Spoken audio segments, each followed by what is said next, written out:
స్వర్గీయ నందమూరి తారక రామారావు గారు 1982 మార్చి మాసంలో తెలుగు ప్రజల గౌరవాన్ని కాపాడడానికి తెలుగుదేశం పార్టీని స్థాపించడం జరిగింది. 9 నెలల వ్యవధిలో పార్టీ అధికారంలోకి రావడం జరిగింది.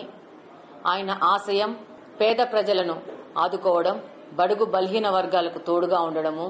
ఆయన ప్రవేశపెట్టిందే 2 రూపాయలకే బియ్యము, జనతా వస్త్రాలు, అలాగనే మహిళలకి ఆస్తిలో హక్కు ఇవ్వడము, ఇలాంటివన్నీ ఎన్నో పెన్ను మార్పులు మన ఆంధ్రప్రదేశ్లో తీసుకురావడం జరిగింది.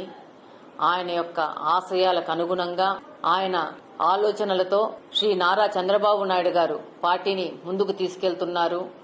ఏ విధంగా నందమూరి తారక రామారావు గారు పార్టీని పెట్టారో, ఏ ఆశయాలతో పెట్టారో అదేవిధంగా తెలుగుదేశం పార్టీని తీసుకెళ్తూ గొప్ప క్రమశిక్షణతో తెలుగుదేశం పార్టీని ముందుకు తీసుకెళ్తున్నారు శ్రీ నారా చంద్రబాబు నాయుడు గారు.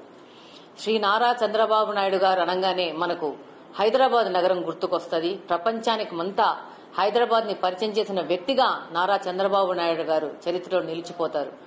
ఈ రోజు హైదరాబాద్ ని ఒక సాఫ్ట్వేర్ హబ్ గా, ఐటీ హబ్ గా తయారు చేసినారంటే అది నారా చంద్రబాబు నాయుడు గారి యొక్క విజనరీ రిజల్ట్.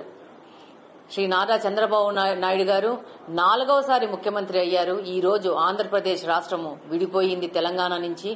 ఈ యొక్క ఆంధ్రప్రదేశ్ రాష్ట్రాన్ని నిర్మించాలా, దీన్ని కూడా ప్రపంచ నలుమూలల ఆంధ్రప్రదేశ్ ను గర్వంగా తలెత్తుకుని నిలబడే విధంగా ముందుకు తీసుకెళ్లాలని చెప్పేసి 14వ సంవత్సరం నుంచి 19వ సంవత్సరం వరకు శ్రీ నారా చంద్రబాబు నాయుడు గారు అనేక పథకాలతో, అనేక ఆలోచనలతో ఐటీ రంగం గాని, పారిశ్రామికంగా గాని ఆంధ్రప్రదేశ్ ముందుకు తీసుకెళ్లే విధంగా, అలాగనే బలుగు బలహీన వర్గాలని ఆదుకునే విధంగా వాళ్లకు తోడుగా ఉంటూ వెల్ఫేర్ ని, అలాగనే డెవలప్మెంట్ ని 2 కళ్లలాగా ముందు తీసుకెళ్లారు.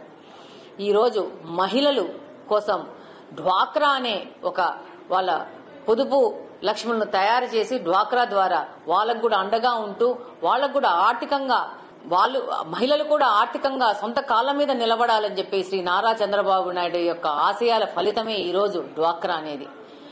దాదాపు కొన్ని లక్షల మంది మహిళలు ఇందులో గ్రూపుల్లో చేరి స్వయం సేవక సంఘాలుగా చేరి వాళ్ళకి పెద్ద ఎత్తున ప్రభుత్వం నుంచి రుణాలు వచ్చే విధంగా, వాళ్ళని ఆర్థికంగా ఆదుకునే విధంగా శ్రీ నారా చంద్రబాబు నాయుడు గారు చేశారు.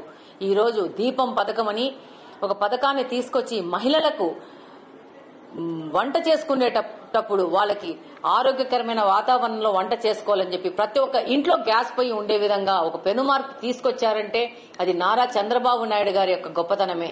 ఆయన ఆశయాలకు అనుగుణంగా ఈసారి 2024లో మళ్ళా అధికారంలోకి వచ్చినాము.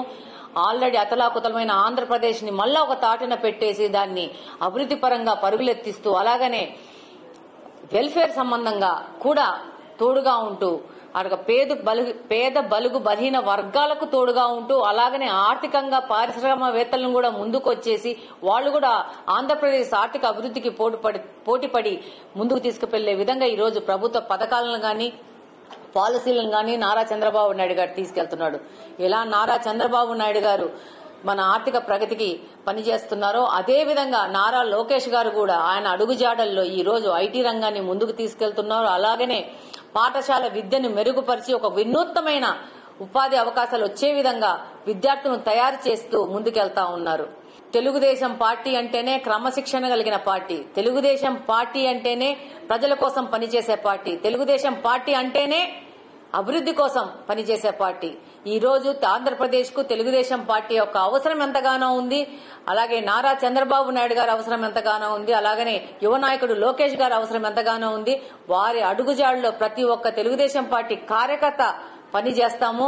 దానికి సంబంధించిన భవిష్యత్తు కార్యాచరణను గురించి ఒక పెద్ద ఎత్తున చర్చలు జరగాలనికే ఈ రోజు ఈ మహానాడుని కడప నగరంలో ఏర్పాటు చేయడం జరిగింది. రాబో కాలంలో ఇంకా ప్రజలకు అనేక వసతులు ఇస్తూ, అనేక రకంగా వారిని ఆదుకుంటూ ఆర్థిక అభివృద్ధికి, సామాజిక అభివృద్ధికి ముందుకెళ్తూ ఈ రోజు తెలుగుదేశం పార్టీ పనిచేస్తుందని ఈ సందర్భంగా తెలియజేసుకుంటున్నాను.